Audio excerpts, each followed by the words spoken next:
অন্যথায় জেনে রাখবেন চাপ দিচ্ছি না সরকারের উপরে।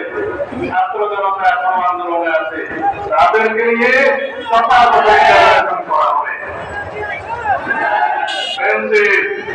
এই কনফারেন্সের জন্য একজন মহাসভায়ক হাসিনা দুঃশাসন টিকিয়ে রাখার জন্য যা ভূমিকা ছিল অপরিসীম, সে এখন কোথায়? তার সত্য প্রকাশ করতে হবে।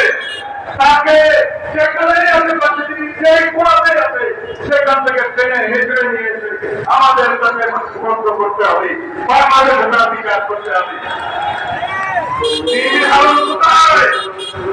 এই মনের কোথায়? তাদেরকে জনতা